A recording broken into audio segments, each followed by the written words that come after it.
Charlie, your first win as Fleetwood Town manager, how does that feel?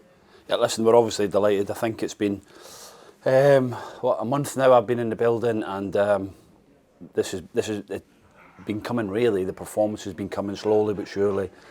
The results, the performance have been coming, and I thought we had it last week, but again, the lads showed tremendous character to bounce back from last week. We freshened up with, with Promise being out suspended, and we managed to get that win. I thought the lads were excellent, and it's a great lift for the whole football club and the whole town, and for the players in there, it's been a while, and for the football club as well. So yeah, listen, we're obviously delighted, but it's just another tough game on Tuesday night now.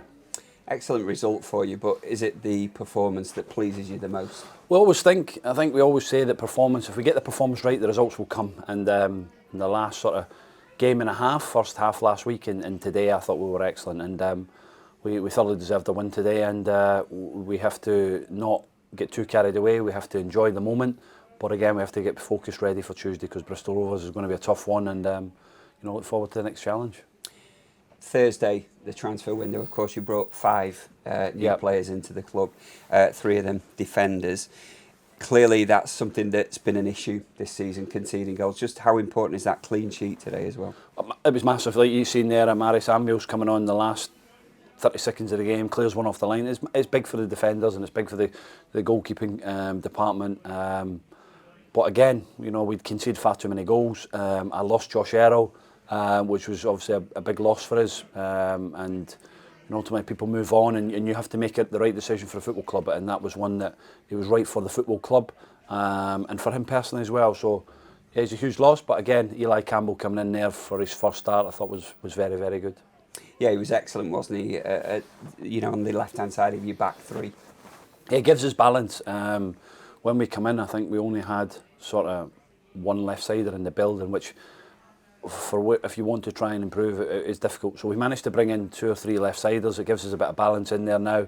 But again, it was just important that I knew about him through recruitment. But again, I went to watch him on Monday night against Man City, and I just liked everything I seen about him. His energy, he's young but athletic, and he showed that today. But again, that whole team performance was big, and from Stocks right back through to Lynchy, I thought they were magnificent. Ronan Coughlin's first goal for Fleetwood Town as well. That's special for him, isn't it? Huge, but special for us. We brought him over. He scored a lot of goals in Ireland last year, and again, it takes time for players to settle. But Ronan, through his energy, through his enthusiasm, through his hard work in the training, deserves an opportunity. He scored a couple of goals here against Waterford in the pre-season friendly for Waterford, and I just liked everything I seen about him. And I threw him in last week, and he showed for me for 50 odd minutes he was on the pitch, or 63 minutes he was on the pitch. He was very, very good, and he deserves his opportunity, and he got his goals. And strikers want to score goals, but we don't see them number 8 sort of as strikers. We see them, that's an opportunity to go and score goals, and he done brilliant to get in that back post. But again, it's about the performance, and the performance of the team was really, really good. 2 decisions you've made, Charlie, since you've come into the job. Jayden Stockley started every game, and Bosun Lawal, you've shifted him into the midfield area, and we saw again today just how much of an influence those 2 players are beginning to have. Yeah, the way we want to play, it allows us to give a central striker who can hold it up for us. We can get pace in behind that with strength. They number 8s have to run. McAdam comes in today and does well for a period of time. Obviously come off with a bit of an injury, but he should be okay. And Lawal is just his athleticism, his grounding at being at Celtic, how he can control and pass the ball really helps us as well.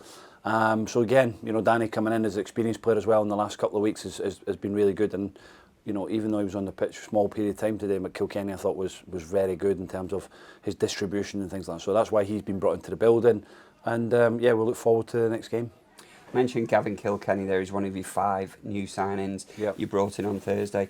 Traditionally, in many respects, when a team is struggling at the bottom end of the table, you would always get people say, well, it's a time for bringing experience in. What was the thinking behind the signings you've made on Thursday? He's a good footballer. I want good footballers on my team. I want to be able to pass the ball, and he adds something different. He's played in the Premier League. He's at a Premier League club, so he can handle the ball, which was important for us. But again, young players, they're fearless, aren't they? And sometimes where we are, we have to give players an opportunity to go. mention lads, but I think Ryan Graydon come on today and really affected the game for us. So now the younger players coming in, it's January, it's difficult to get players in of an experience at this time, and the younger ones coming in will affect the group, and Gav will definitely do that in the next coming weeks, and you know, it's important that we build on this performance and we go again Tuesday. Big week for you now, isn't it? 2 difficult away games at Bristol Rovers and Lincoln. Yeah, but there was a difficult away game at Wycombe, and we controlled that game for 45 minutes. But again, we'll go there with a game plan. We'll go with what we believe is the strongest, gives us the strongest chance to win the football match. And you know, we don't fear anybody in the league. We know that we've played against some good teams, but on our day against Derby, Portsmouth, we've caused problems. So we know that when we put everything together, we'll cause teams problems. And now it's up to this group of players and the staff. Now can we go back up and get, you know, another win on Tuesday? Just one final question. It's a quick turnaround now between now and Tuesday.